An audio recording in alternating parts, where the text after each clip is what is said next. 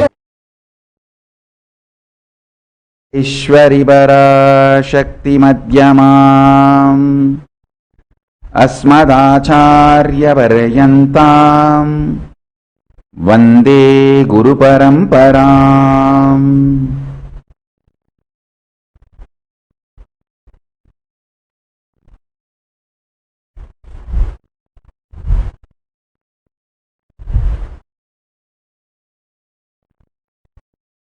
I welcome all of you with my love and respects and blessings. I welcome everyone who is here to celebrate Hindu Heritage Month in Canada.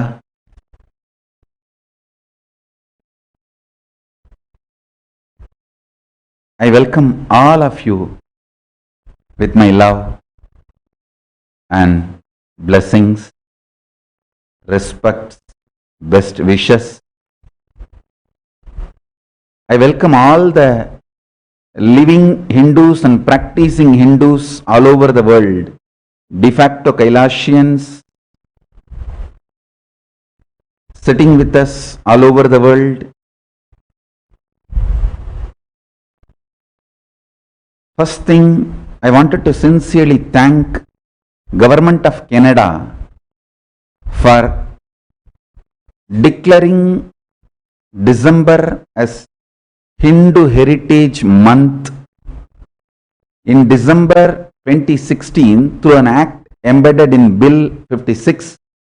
The province of Ontario proclaimed the month of November as Hindu Heritage Month in recognition of the immense contribution that Hindu Canadians have made across all the fields of endeavor in the province. So, I thank Government of Canada for declaring the month of November as Hindu Heritage Month. I correct myself. The month of November is actually declared as the Hindu Heritage Month by Government of Canada. I thank Government of Canada for that. And I sincerely thank Hindu Federation for celebrating this Hindu Heritage Month this November 2020. And I sincerely appreciate all the efforts taken by everyone who is part of this Hindu Federation and all the important personalities who are here today. I sincerely thank each one of you. All the temples which are participating in this Hindu Heritage Month program, KAILASA in Toronto, Sri Varasiddhi Vinayagar Temple, Scarborough, Sri Shiva Satyanarayana Swami Temple, Mississauga, Karpaga Vinayagar Temple, Brampton, Bhuvaneshwari Amman Temple, Brampton, Sri Nagabhushani Amman Temple, Scarborough, Sri Selva Vinayagar Temple, Scarborough, Grand Prairie Hindu Temple, Alberta, Canada, Kandaswamy Temple, Scarborough, Sri Shiva Vishnu Temple, North York, Sri Nallur Kandaswamy Temple, Scarborough, and I sincerely wanted to thank all those temples which are participating on this grand 1 month long programs Hindu Heritage Month programs and festivities. All the leaders and parliamentarians who are here, I wanted to thank each one of you for being here on behalf of me personally and on behalf of KAILASA, the Hindu nation, and on behalf of KAILASA in Toronto.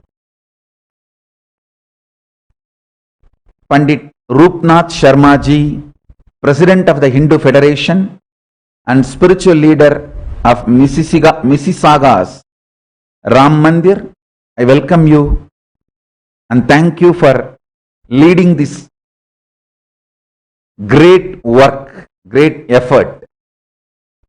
Pandit Roopnath Sharma ji, thank you and welcome. I welcome you sincerely. Sri Chaitanyanandanada Saraswati, founder and spiritual leader of Sri Rajarajeshwari Temple, New York, I welcome you sincerely with my respects.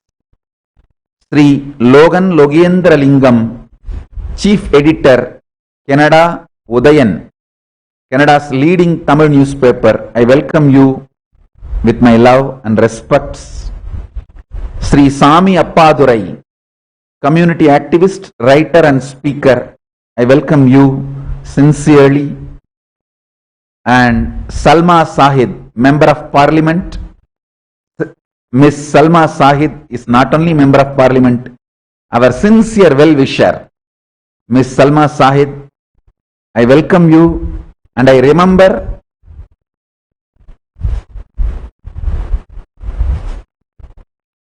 again and again all the support we receive from you as Toronto KAILASA, the KAILASA in Toronto remembers you, welcomes you, and you are more than a friend for us. I welcome you. Mary Ng, Minister of Small Business, Export Promotion and International Trade. Mary Ng, I welcome you with my love and respects. Thank you for all your support for Toronto KAILASA, the KAILASA in Toronto. Sonia Sidhu, Member of Parliament, I welcome you with my love and respects. Ruby Sahota, Member of Parliament, I welcome you. Anita Anand, Member of Parliament, I welcome you.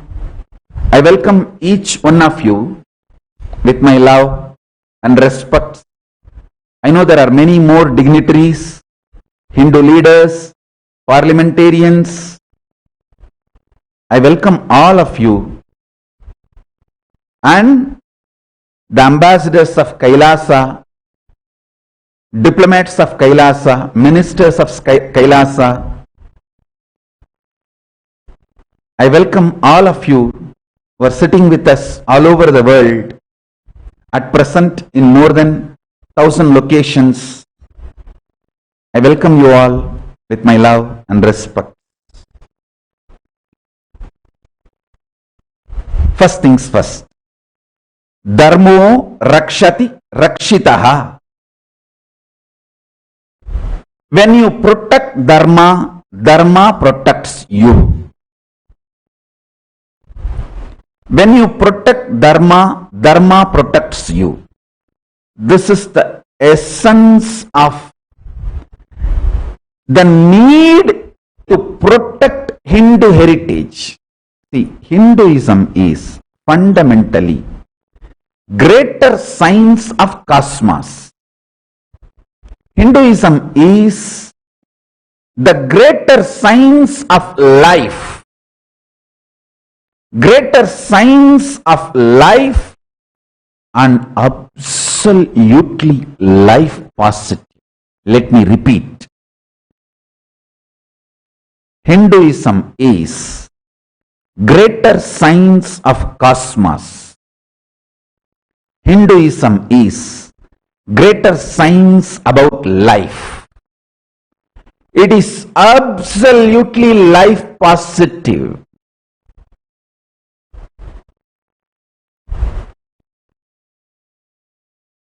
It is extremely life positive.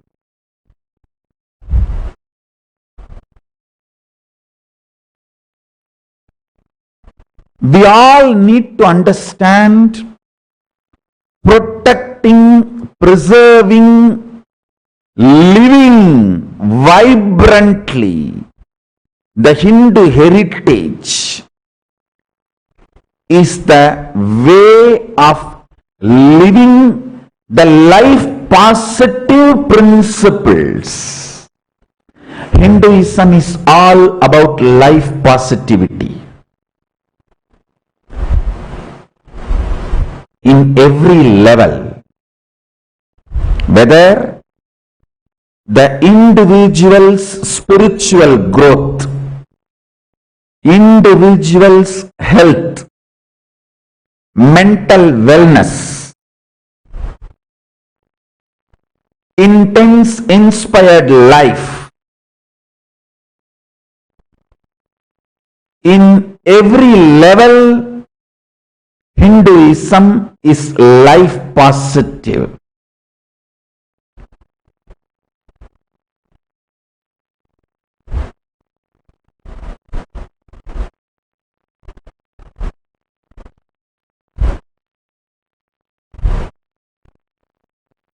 I want everyone, including Hindus, to understand why we need to keep the Hindu heritage alive, because it's extremely life positive. I can go on giving you 1000 examples. First thing I can tell, in any nation,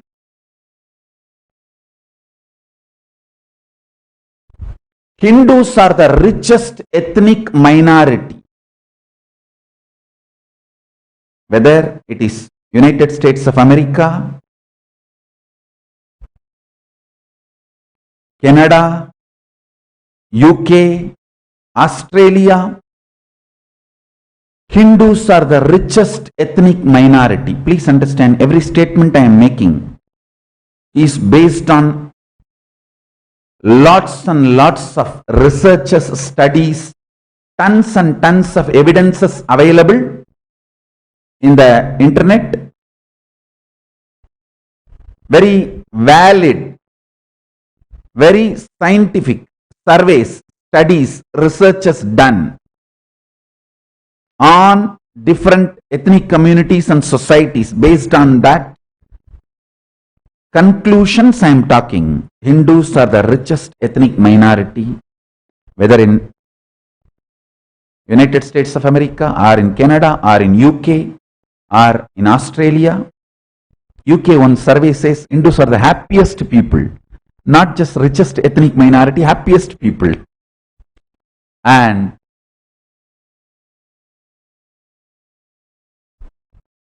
lowest divorce rate, lowest drug abuse, lowest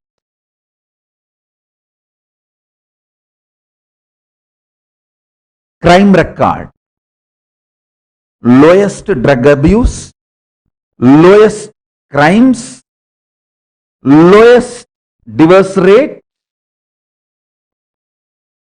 richest ethnic minority, extremely contributing society.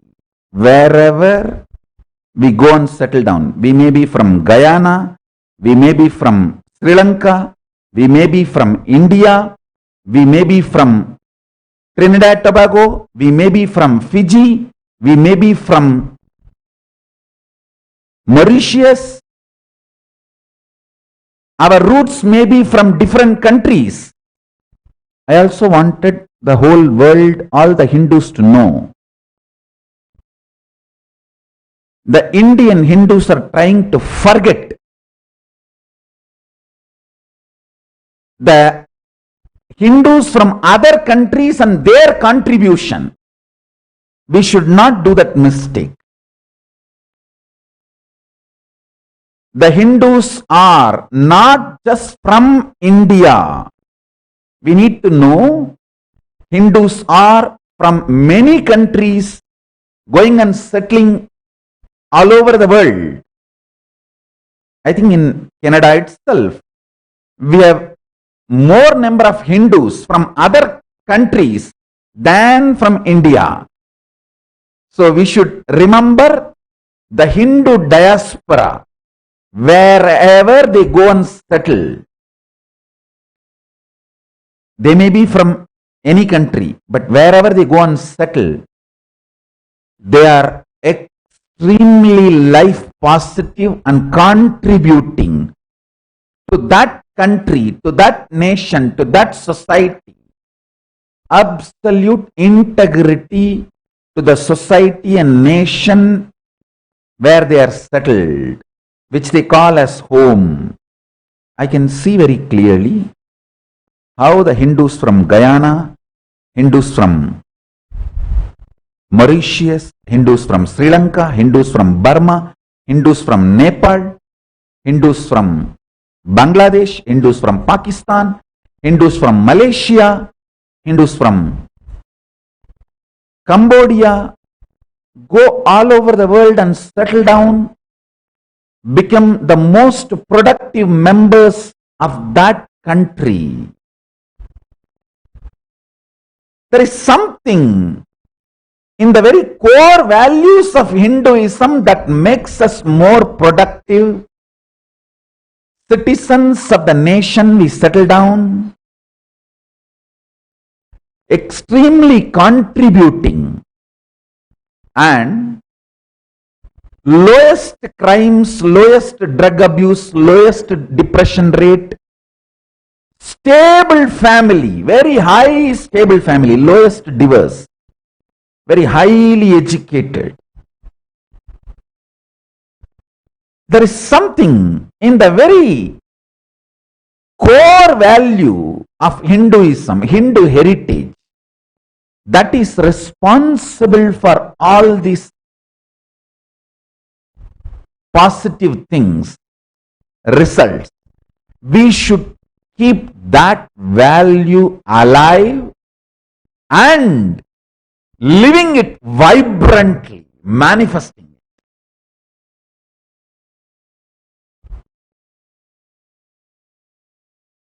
I want all of you to know, Hinduism is the only religion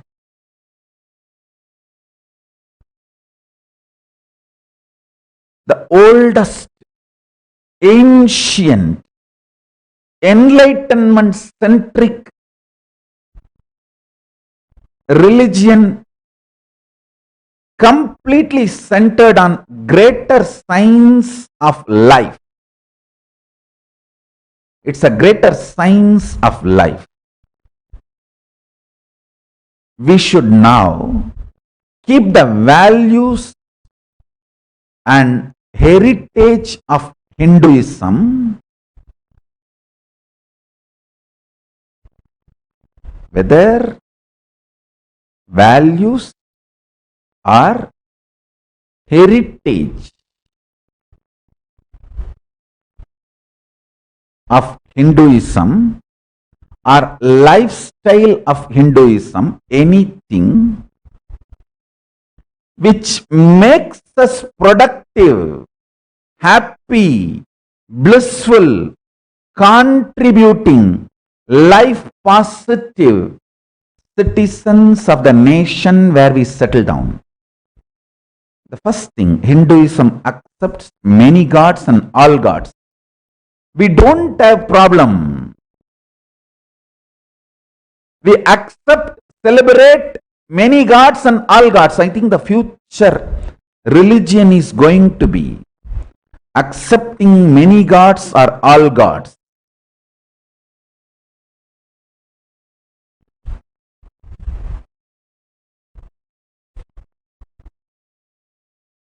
Hinduism is the religion no terrorist group can base their ideology on Hinduism. So absolutely no terrorism. No terrorism in any form, not only in the forms of attacks, We don't even believe in conversion. No conversion, no terrorism. We accept all gods and many gods.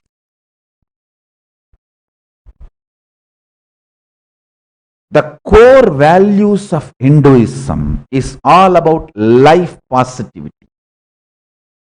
Whether the food we eat or the dress or our thought currents or how we feel about ourselves and how we feel about life in every level, it's all about life positivity. We all need to know living Hindu heritage means living life positivity, and living the Hindu heritage is the greatest service you will do for humanity. Humanity needs extreme life positive thought currents and lifestyles. It is time we bring absolute life positive thought currents and energies in every level: social, political, economical, ideological. In every level, we need to bring extreme life positive ideas, thought currents, innovation, creativity, rooted on life positivity. Understand, this is the essence of Hinduism: innovation, creativity, contribution, rooted in life positivity. Hindus are extremely creative, innovative, contributing, established in life positivity.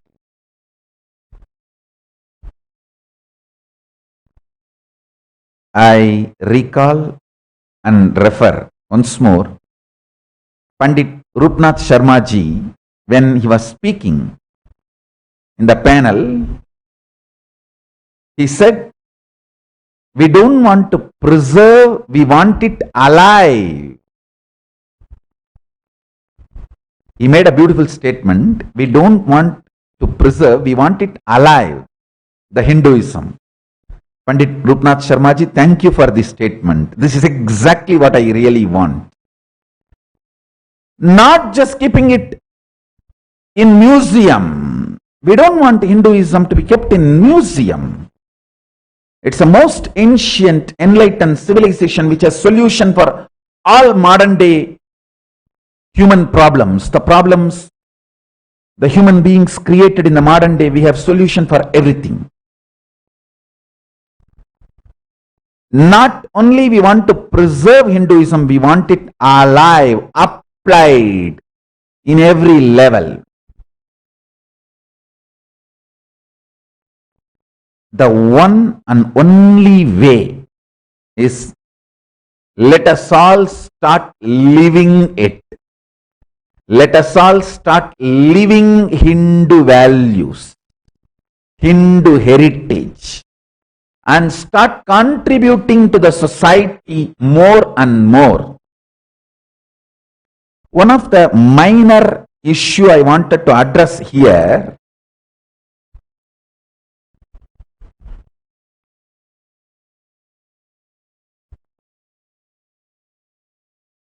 we Hindus value freedom. Hinduism, its core scriptures give extreme freedom. We should not forget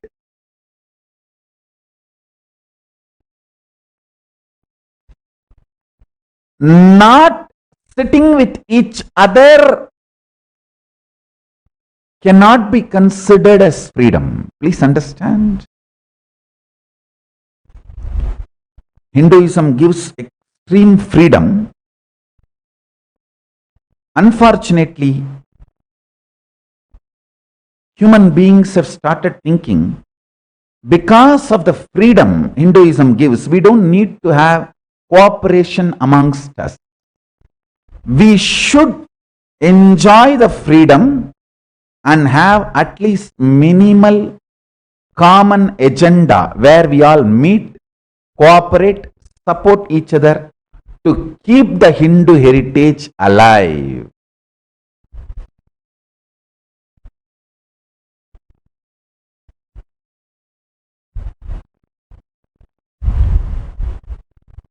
It is time all the Hindu organizations in Canada, we all feel the need to have a common agenda and keep our heritage alive and contribute positively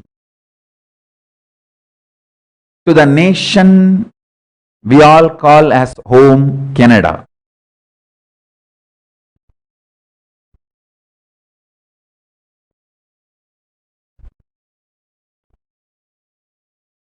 On and off, I was attending the panel discussions. I was watching the panelists. I wanted to thank each one of you for your amazing contributions and words, encouraging, supporting everyone.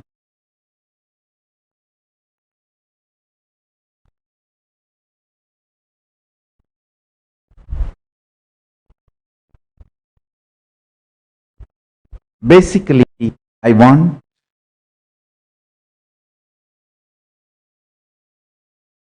all of us to understand why Hindu heritage need to be preserved, because it is absolutely life positive. It has so much to contribute to us personally and to the society and humanity at large.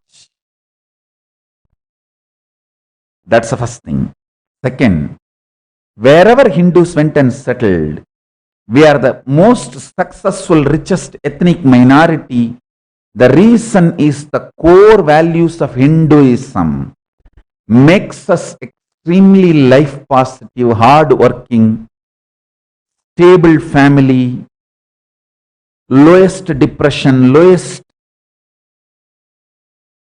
suffering, lowest drug abuse. So all the positivity we enjoy due to the Hindu values should be protected and transmitted to the next generation, should be shared with the whole humanity at large. These are the reasons why the Hindu heritage should be protected. And methodology, we all should start living it in our life more and more deeply. And all the Hindu organizations, we should have minimum common agenda where we meet regularly at least once a month. I sincerely request the KAILASA in Toronto to work with all the Hindu temples and Hindu organizations, come up with some minimum common agenda where we all agree, where we all meet, where we all share, where we all compare notes. We all have minimum common understandings, like Vedas are the foundation of Hinduism. All of us agree, whether we belong to Shaivite tradition, Shakta tradition, or Vaishnavite tradition, or Ganapatya, Gaumara, any sampradaya, any tradition, we all agree Vedas are the source of Hinduism. Om is the sacred symbol. Cow is sacred. Like this, we have common minimum understanding. Based on that common minimum understandings, the common understandings, we need to come up with minimum,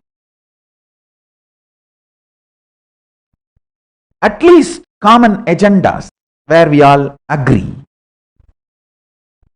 where we all meet and we should start working together. That will lead to tangible and intangible good to ourselves and to the nation, both. We can contribute so much to Canada if we all work together. So, I sincerely request all the Hindu organizations, temples in Canada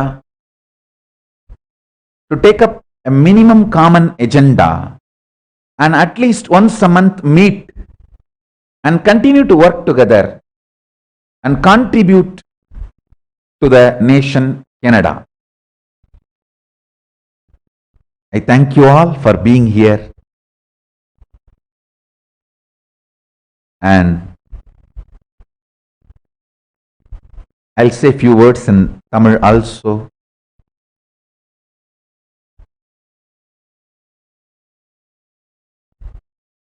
இந்த இனிமையான வேளையில் இங்கு வந்திருக்கும் எல்லா ஹிந்து ஆலயங்களின் தலைவர்களையும் மற்றும் முக்கியஸ்தர்களையும் வணங்கி வரவேற்பதில் மிகுந்த மகிழ்ச்சி அடைகின்றேன். ஹிந்து பாரம்பரிய மாதம், நவம்பர் மாதத்தை ஹிந்து பாரம்பரிய மாதமாக கனடா நாட்டில் கொண்டாடுகின்றோம். இதை இந்து பாரம்பரிய மாதமாக அறிவித்தமைக்காக கனடா நாட்டின் அரசாங்கத்திற்கு நன்றி தெரிவிக்கின்றேன். இந்து மதத்தின் பாரம்பரியம் ஏன் காப்பாற்றப்பட வேண்டும்? எந்த நாட்டில் சென்று நாம் நம் வாழ்வை அமைத்துக் கொண்டாலும் நம்முடைய வேர்கள் இலங்கையாகவோ, கயானாவாகவோ, சிங்கப்பூராகவோ, மலேசியாவாகவோ, இந்தியாவாகவோ, நேபாளமாகவோ, கம்போடியாவாகவோ, பர்மாவாகவோ இருக்கலாம். ஆனால் எந்த நாட்டில் நாம் சென்று நம்முடைய வாழ்க்கையை அமைத்துக் கொண்டாலும் அந்த நாட்டிற்கு மிகப்பெரிய பங்களிப்பை அளிக்கின்றோம். அதனாலதான் ரிச்சஸ்ட் எத்னிக் மைனாரிட்டியா அமெரிக்காவாகட்டும், கனடாவாகட்டும், இங்கிலாந்தாகட்டும், எல்லா முதல் உலக நாடுகளிலும் பட்டியல் எடுத்து பார்த்தால் ஆஸ்திரேலியாவாகட்டும், ரிச்சஸ்ட் எத்னிக் மைனாரிட்டி, செல்வச் செழிப்போடு வாழுகின்ற மக்களாக இந்துக்களாகிய நாம் அறியப்படுகின்றோம். அதற்கு காரணம் நம்முடைய பாரம்பரியம் நம்மை நமக்கும் மற்றவர்களுக்கும் பங்களிக்கின்ற நபர்களாகவே உருவாக்கி வைத்திருக்கின்றது. அந்த பாரம்பரியம், தர்மம், வாழ்க்கை முறை வாழப்பட வேண்டும், மற்றவர்களுக்கு சொல்லப்பட வேண்டும், அடுத்த தலைமுறைக்கு அளிக்கப்பட வேண்டும். இந்த மிகுந்த மிகப்பெரிய பொறுப்பை நாம் உடையவர்களாக இருக்கின்றோம். அதனால முதல் விஷயம், இந்த இந்து பாரம்பரியத்தை, வாழ்க்கை முறையை நாமே வாழுதல், ஆழ்ந்து ஆழ்ந்து ஆழ்ந்து வாழுதல். இரண்டாவதாக, நம்மை சுற்றி இருப்பவர்களுக்கும் நம்முடைய அடுத்த தலைமுறைக்கும் இதை கொண்டு செல்லுதல்.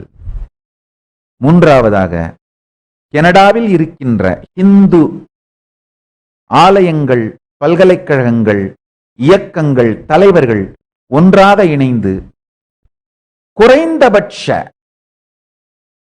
கொள்கைகள் சார்ந்த ஒரு காமன் மினிமம் எஜெண்டாவை உருவாக்கி, குறைந்தபட்ச வரைவு திட்டத்தை உருவாக்கி, நாம் எல்லோரும் அதில் பங்கெடுத்து ஒவ்வொரு மாதமும் ஒரு முறையாவது நாம் எல்லோரும் அதில் கலந்து கொண்டு, இன்னைக்கு இந்த பேனலிஸ்டுங்க, நிறைய பேர் அட்டன் பண்ணீங்க. அவங்கள சில பேருடைய பெயரை சொல்ல விரும்புகின்றேன். Parthi Kandavel, school board trustee அவர்களையும், doctor Anu Sriskandarajah, professor, school board trustee அவர்களையும், Sivatharshi Yoganathan, secondary teacher, ESL department head, Toronto district school board அவர்களையும் உங்களுடைய சிறப்பான பங்களிப்புக்காக நன்றியோடு நினைவு கூறுகின்றேன். உங்களுடைய panel discussions on and off பார்த்துட்டு இருந்தேன். மிகுந்த அருமையான கருத்துக்களை எல்லாம் முன்வைத்தீர்கள். நன்றி. நான் சொல்ல விரும்புகிற கருத்துக்களின் சாரம் இதுதான். நாம் வாழ்வோம், அடுத்த தலைமுறையை வாழ வைப்போம். ஒரு காமன் எஜெண்டா, மினிமம் குறைந்தபட்ச வரைவு திட்டத்தை உருவாக்கி கொண்டு மாதம் ஒரு முறையாவது நாம் எல்லாம் ஒன்று கூடி கலந்தாலோசித்து கனடா நாட்டுக்கு நம்முடைய பங்களிப்பை அதிகமாக்குவது, இந்து பாரம்பரியத்தை ஆழமாகவும் அகலமாகவும் வாழ்வது, ஆழமாக நாம் வாழ்வது, அகலமாக பலருக்கும் அளிப்பது, இந்த செயல்களில் நாம் ஈடுபட வேண்டும் என்று எல்லா இந்து இயக்கங்கள், கனடா நாட்டில் இருக்கும் இந்து இயக்கங்களையும் வேண்டி கேட்டுக்கொள்ளுகின்றேன். எனக்கு அளிக்கப்பட்டிருக்கும் இந்த சில மணித்துளிகளில் இந்த சில கருத்துக்களை உங்களோடு பகிர்ந்து கொள்ள விரும்புகின்றேன். பொறுமையோடு இருந்து இதை கேட்டமைக்காக உங்கள் அனைவரையும் நன்றியோடு வணங்குகின்றேன். டொரண்டோ கைலாசம் இந்த பொறுப்பை ஏற்றுக்கொண்டு இந்து ஹெரிட்டேஜ் நிகழ்வை செய்தமைக்காகவும் டொரண்டோ கைலாசத்திற்கு நன்றி கூறுகின்றேன். இதை முறையாக ஒருங்கிணைப்பு செய்த உமேஷ், ஸ்ரீ ஓங்காரானந்தாவையும் வைதேகியையும் நன்றி பாராட்டுகின்றேன். இதையெல்லாம் தாண்டி, இதற்கெல்லாம் அப்பாற்பட்டு சாமி அப்பாதுரை மாடரேட்டர் அவர்களையும் நன்றி பாராட்டுகின்றேன். இந்துக்களாகிய நாம் பல ஆலயங்கள் அமைத்திருக்கின்றோம். நம் பாரம்பரியத்தை உயிரோடு வைத்திருக்கின்ற காரணத்தையும் தெரிந்து கொண்டு நாமும் வாழ்ந்து மற்றவர்களையும் வாழ வைத்து ஆர்கனைஸ்டாக ஒருங்கிணைப்போடு செயல்பட்டோமானால் தர்மோ ரக்ஷதி ரக்ஷிதா, தர்மத்தை காப்பவர்களை அது காக்கும் என்கின்ற சத்தியத்தை நாம் நடைமுறையில் வாழ்வில் அனுபவமாக உணரலாம்.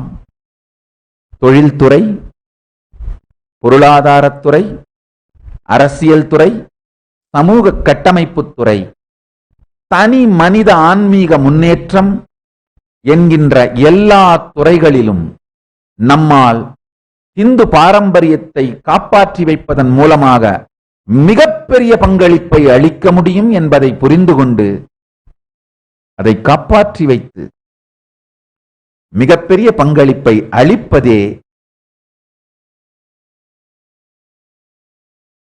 நாம் நமக்கும் உலகத்திற்கும் மனித இனத்திற்கும் செய்கின்ற மிகப்பெரிய நன்மையாகும், மிகப்பெரிய சேவையாகும் என்று கூறிக்கொண்டு எல்லோரும் ஆள்போல் தழைத்து அருகுபோல் வேரூன்றி மூங்கில் போல் சுற்றம் சூழ எல்லா வளத்தோடு வாழையடி வாழையென பரமசிவ பரம்பொருளின் பேரருளால் 16 பெற்று பெருவாழ்வு வாழ ஆசீர்வதிக்கின்றேன். ஆனந்தமாக இருங்கள். I bless you all. Let's all radiate with integrity, authenticity, responsibility, enriching, causing,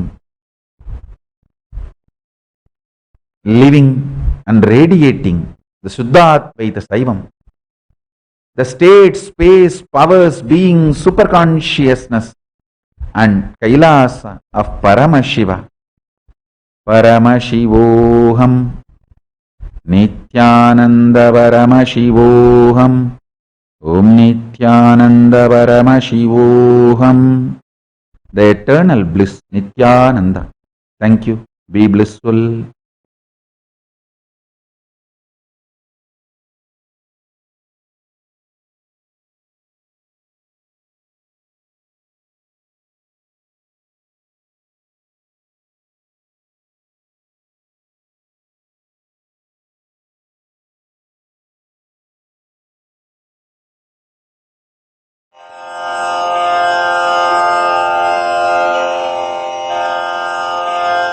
श्रीकैलासोन्नतद्वादशान्तश्यामलापीठारूढ श्रीमीनाक्षिसुन्दरेश्वरा भिन्नस्वरूप परशिवपुत्ररत्न Kumar गुरुमण्यतुल्यावतार श्रीपार्वतीस्तन्यपानलब्धदिव्यज्ञान विश्रुतसकलनिगमागमसारभूतद्राविडवेदप्रवक्त्रे श्रीमत्परमशिवकरुणासमधिगतमुक्तामयचतुरश्रयान गीयमानछत्रचामर श्रीचिह्नकाहलादिसमस्तबिरदावल्यलङ्कृत ज्ञानविज्ञानचक्रवर्ती सर्वजनसङ्घसद्यो निर्वाणदीक्षाव्ययापवर्गवर्ष विश्राण Jimuta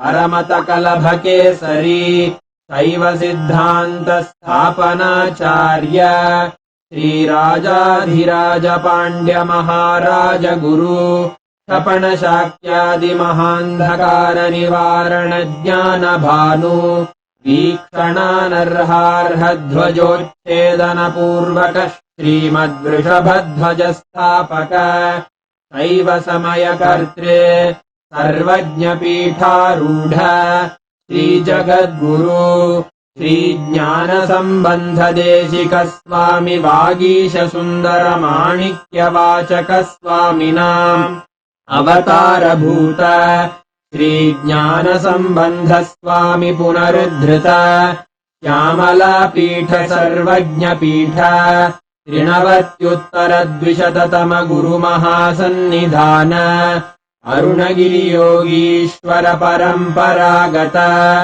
Arunachal सर्वज्ञपीठ गुरुमहासन्निधान Kailash परम्परागत काञ्ची कैलास सर्वज्ञपीठ त्रयस्त्रिंशदुत्तरद्विशततम गुरुमहासन्निधान नित्योत्सव नित्यमङ्गल नित्यकल्याण नित्यरजित कैलास परम्परागत आदिकैलास नित्यानन्दपीठ महासंस्थान महासिंहासन पीठकर्तः साक्षात् श्रीपरमशिव समुद्भूत कैलास परम्परागत वैवस्वतमनुइक्ष्वाकु हरिश्चन्द्र भगीरथ श्रीरामचन्द्र शूरसेन इत्यादि अनवच्छिन्न सार्वभौम चक्रवर्ति परम्परागत चतुष्षष्टि योगिनी मण्डित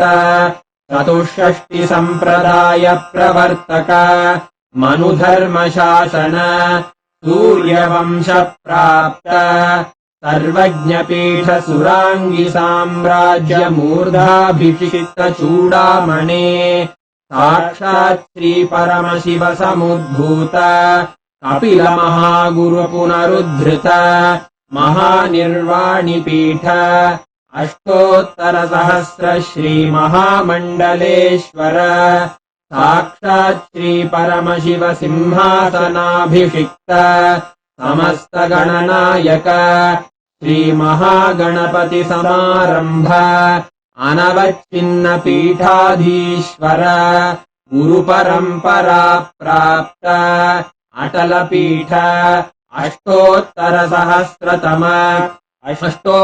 सहस्र श्री अटल पीठाधीश्वर धर्म मुक्ति स्वर्ग पुरस्वर्ण पीठ त्रयोविंश गुरु महासन्निधान कैलास परम्परागत आदिपीठ सर्वज्ञपीठ जगद्गुरो श्रीकैलास पुनरुद्धारक श्रीकैलास परमाचार्य श्रीमत्परमहंस परिव्राजकाचार्यवर्य सच्चिदानन्द प्रणव स्वरूप श्रोत्रिय ब्रह्मनिष्ठ श्रीमज्जगद्गुरु श्रीलश्री भगवत्श्री नित्यानंद परमशिव श्री ज्ञान संबंध देशिक परमाचार्य स्वामी Paramashivoham. Om Nithyananda Paramashivoham. Om Nithyananda Paramashivoham. Om Nithyananda Paramashivoham.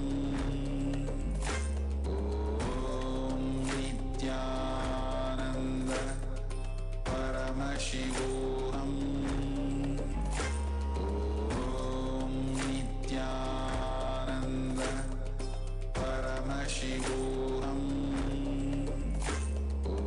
Om Nithyananda Paramashivoham. Om Nithyananda Paramashivoham.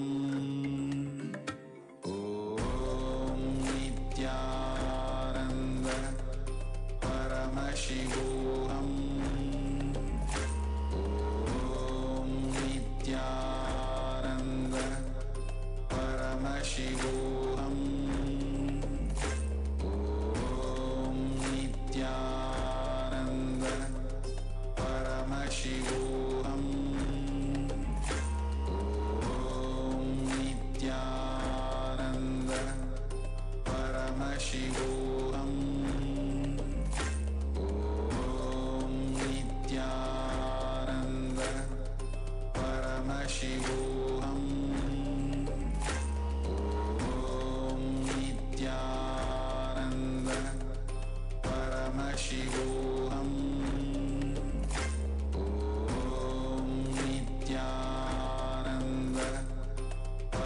Paramashivoham. Om Nithyananda Paramashivoham. Om Nithyananda Paramashivoham. Om Nithyananda Paramashivoham.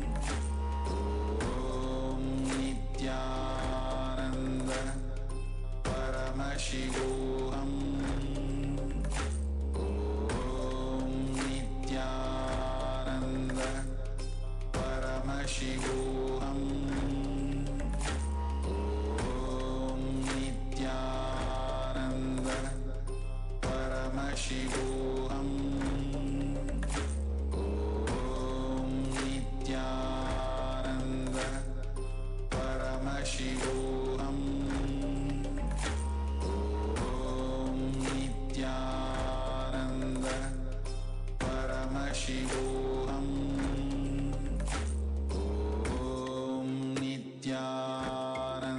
Nithyananda Paramashivoham. Om Nithyananda Paramashivoham.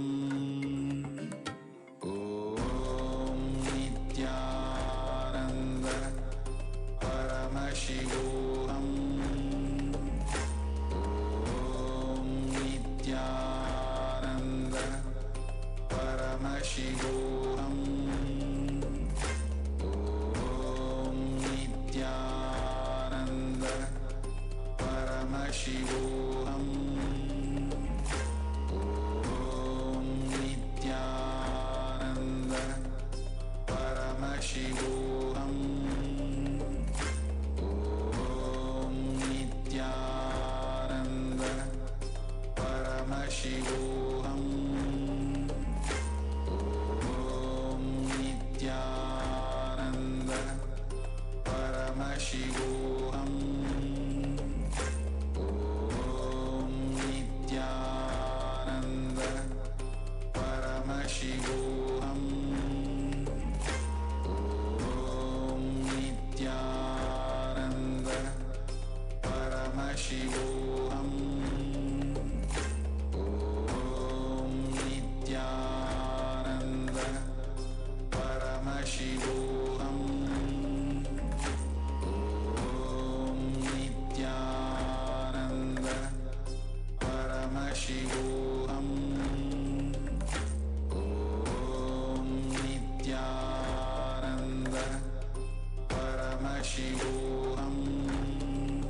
Paramashivoham. Om Nithyananda Paramashivoham. Om Nithyananda Paramashivoham.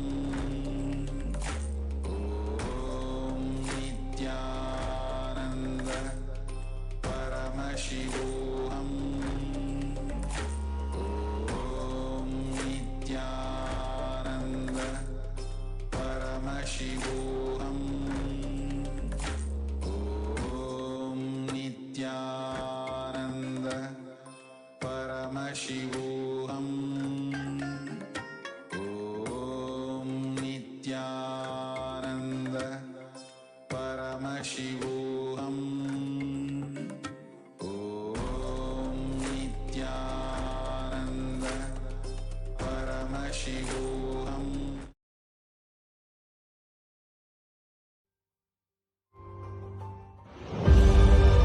What I mean by the word KAILASA, listen intensely. Enlightenment ecosystem, literally enlightenment itself, in your own home, wherever you are. If you cannot come to KAILASA, it's okay. KAILASA can come to you. KAILASA coming to you is KAILASA.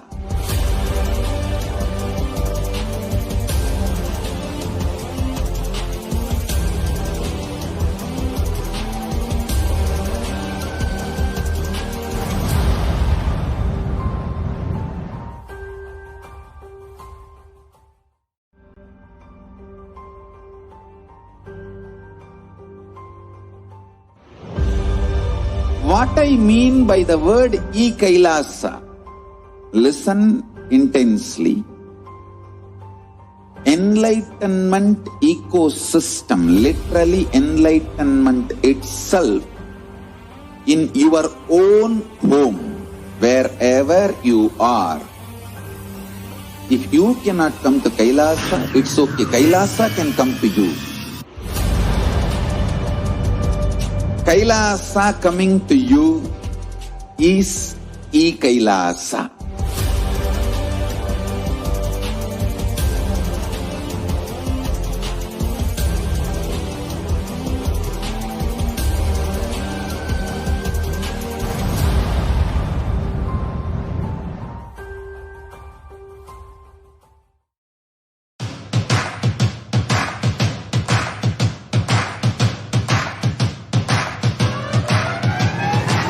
I welcome all of you, the whole world, to come and celebrate, enjoy not only the enlightenment ecosystem, the beauty of how it is getting revived. Be an insider for this great revival process.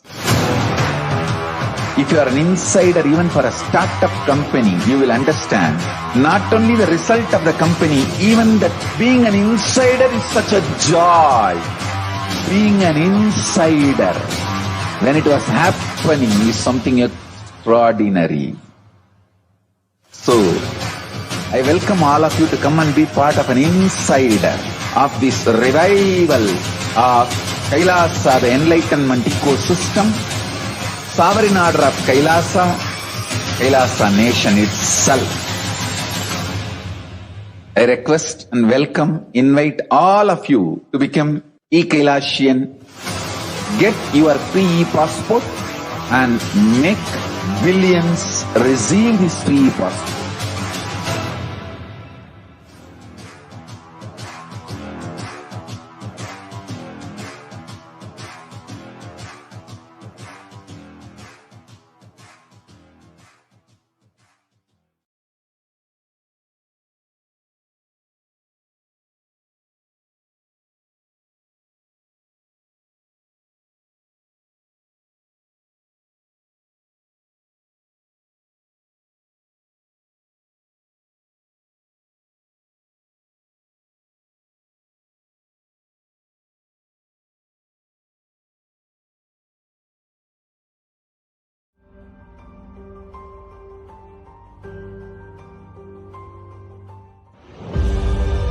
What I mean by the word KAILASA, listen intensely. Enlightenment ecosystem, literally enlightenment itself, in your own home, wherever you are. If you cannot come to Kailasa, it's okay. Kailasa can come to you.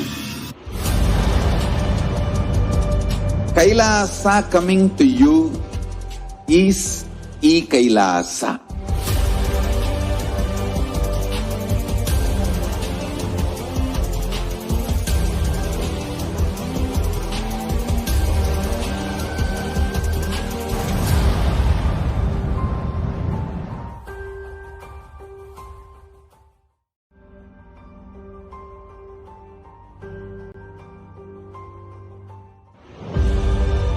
What I mean by the word KAILASA, listen intensely. Enlightenment ecosystem, literally enlightenment itself, in your own home, wherever you are. If you cannot come to Kailasa, it's okay. Kailasa can come to you. Kailasa coming to you is Kailasa.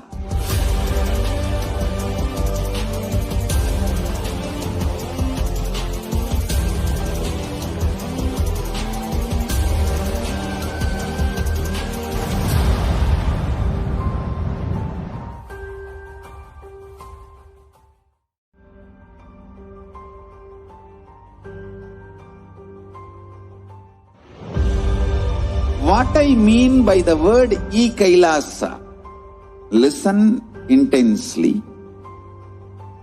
Enlightenment ecosystem, literally enlightenment itself, in your own home, wherever you are. If you cannot come to Kailasa, it's okay. Kailasa can come to you. Kailasa coming to you is Kailasa.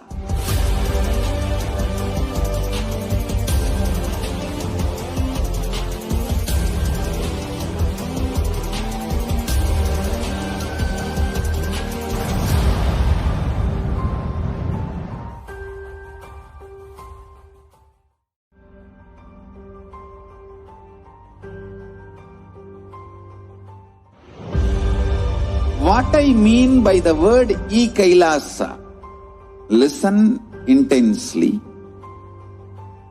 Enlightenment ecosystem, literally enlightenment itself, in your own home, wherever you are.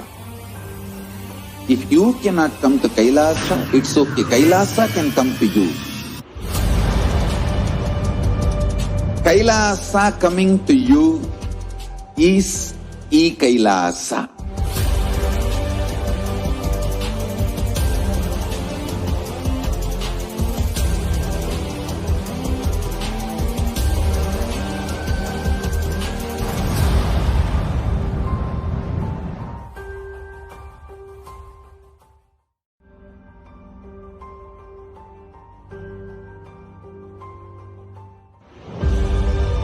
What I mean by the word KAILASA, listen intensely. Enlightenment ecosystem, literally enlightenment itself, in your own home, wherever you are. If you cannot come to Kailasa, it's okay. Kailasa can come to you. Kailasa coming to you is Kailasa.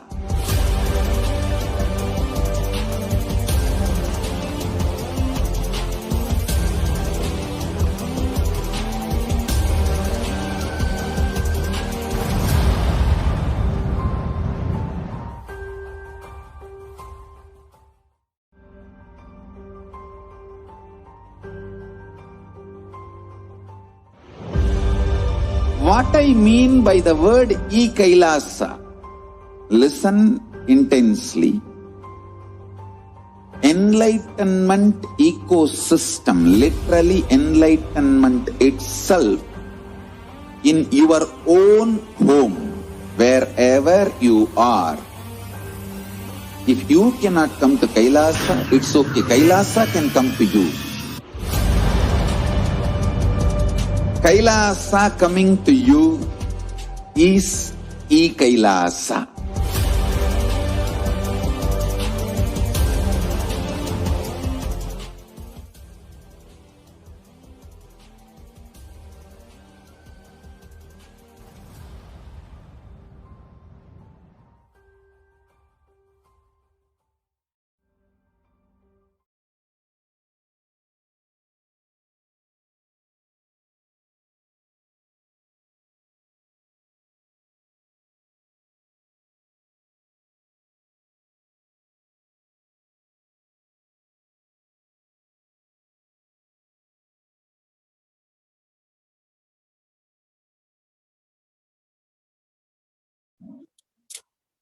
With this beautiful satsang by our beloved Swamiji, we invite all the viewers for tomorrow's. We invite all the viewers during this Hindu Heritage Month for tomorrow's Bharani Deepam celebrations. We thank all of you for watching and would like to offer the last reminder to please go down to that link below and cast your vote, because it's you who makes the decision. We thank all of you for joining us and invite you for tomorrow's satsang. Thank you. We'd like to end with the Purna Mantra. Om Purnamadah Purnamidam Purnat Purnamudakshate Purnasya Purnamadaya Purnamevavashishyate. Om Shanti Shanti Shanti Hari Om Tat Sat. Sarvam Bhagavad Shri Nithyananda Paramashiva Paduka Arpanamastu. Om Nithyanandam. We thank all of you. Nithyanandam.